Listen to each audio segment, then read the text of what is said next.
बिहार में महागठबंधन ठग गठबंधन बना, तेजस्वी के लिए खड़ी हुई बड़ी मुश्किल। नमस्कार, कैपिटल टीवी बिहार देख रहे हैं आप, मैं हूं आपके साथ हर्ष भारद्वाज। बिहार में इस साल होने वाले विधानसभा चुनाव को लेकर बयानबाजी तेज हो गई है।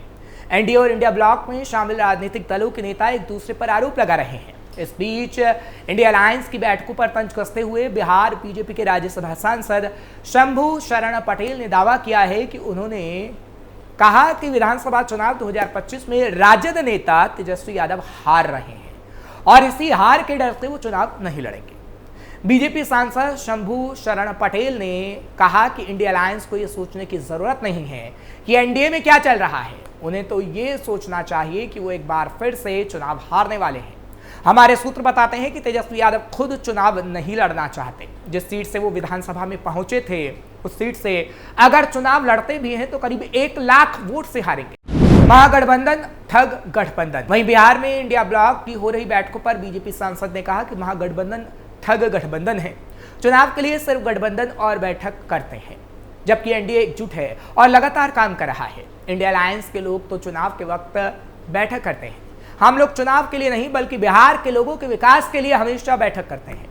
2025 में फिर से एनडीए की सरकार बनने जा रही है। चलिए, इंडिया गठबंधन को लेकर जिस तरह से बीजेपी तंज कसने का काम कर रही है, क्या सच में गठबंधन में सब कुछ ठीक नहीं है, वो भी अब आपको बता देते हैं।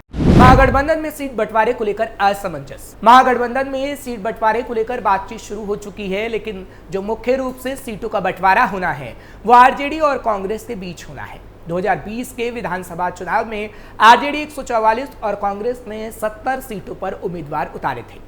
बाकी 29 सीटें वामपंथी दलों के खाते में गई थी। चुनाव नतीजे आए तो आरजेडी सबसे ज्यादा 75 सीट जीतकर सबसे बड़ी पार्टी के रूप में उभरी थी। कांग्रेस का प्रदर्शन निराशाजनक रहा था।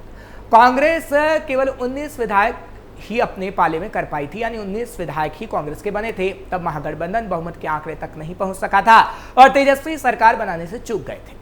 कांग्रेस का स्ट्राइक रेट 2020 के विधानसभा चुनाव में केवल 27% रहा था। शायद यही वजह है कि इस बार के चुनाव में आरजेडी ज्यादा सीटें नहीं देना चाहती। सूत्रों के मुताबिक इस बार आरजेडी प्रमुख लालू प्रसाद यादव कांग्रेस को केवल 50 सीट देने के पक्ष में है। हालांकि कांग्रेस की डिमांड कम से कम 70 सीटों की है। सूत्रों के मुताबिक कांग्रेस को कम सीट पर भी चुनाव लड़ने को तैयार हो सकती है, लेकिन इसके लिए पार्टी की शर्त है कि उसी मनपसंद सीटें ही दी जाएं ताकि वो वहां पर जीत पाए।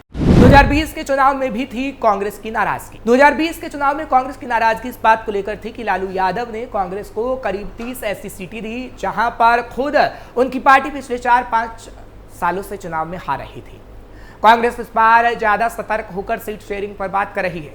पार्टी पुरानी गलती से सीख लेकर आगे बढ़ रही है। बिहार चुनाव 2020 में कांग्रेस के खराब प्रदर्शन का एक कारण तत्कालीन प्रदेश अध्यक्ष अखिलेश प्रसाद सिंह को भी माना जाता है। अखिलेश को लालू यादव का करीबी माना जाता है। कहा जाता है कि 2020 में लालू से बात करके अखिलेश प्रसाद सिंह ने कांग्रेस के लिए 70 सीटें हासिल तो कर ली थी, लेकिन उसमें ज्यादातर सीटें ऐसी थी जहां कांग्रेस कभी मजबूत ही नहीं रही।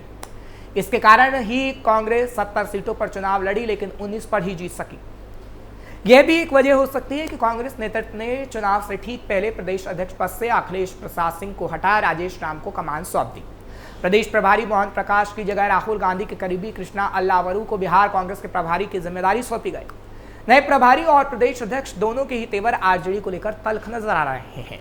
कृष्णा अल्लावरू और राजेश राम ने स्पष्ट कर दिया है कि इस बार कांग्रेस आरजेडी का छोटा भाई बनकर चुनाव नहीं लड़ेगी।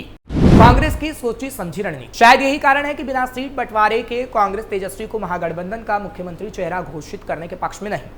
इसलिए महागठबंधन की बैठक में भी तेजस्वी के मुख्यमंत्री चेहरे पर कोई सहमति नहीं बनी और पत्रकारों ने लगातार जब कांग्रेस प्रभारी से इस बाबत सवाल पूछा तो उन्होंने इसका कोई सीधा सा जवाब भी नहीं दिया। बात साफ है कि कांग्रेस इस बार चाहती है कि आरजेडी सीट बंटवारा सही तरीके से करे और उसे पसंद की सीटें लड़ने को दी जाएं। तभी तेजस्वी को सीएम फेस बनाने पर हामी भरी जाएगी।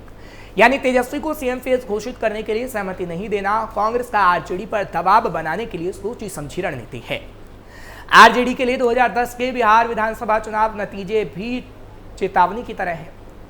तब आरजेडी और कांग्रेस दोनों ही दलों ने अलग अलग चुनाव लड़ा था। तब कांग्रेस केवल 4 सीटें जीत पाई थी, लेकिन आरजेडी भी 22 सीटों पर सिमट गई थी।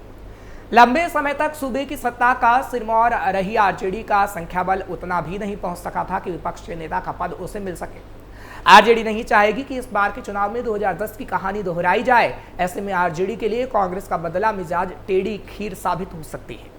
आरजेडी प्रमुख लालू यादव और तेजस्वी यादव के सामने अब बड़ी चुनौती यह है कि कांग्रेस को किस तरह से कम सीटें दी जाएं, जिताऊ सीटें अपने पास रखी जाएं और नाराजगी भी मोल न लेनी पड़े।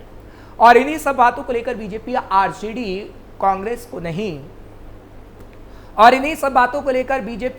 आरजेडी और कांग्रेस को महागठबंधन की जगह ठग गठबंधन कह रही है। फिलहाल तेजस्वी पर ही इन सब बातों को लेकर तंज कसा जा रहा है। अब देखना होगा कि तेजस्वी इन सभी मुश्किलों से कैसे निकल पाते हैं। फिलहाल आपको ये खबर कैसी लगी कमेंट सेक्शन में जरूर बताएं। खबर को लाइक शेयर करें, कैपिटल टीवी को सब्सक्राइब करना मत भूलिएगा।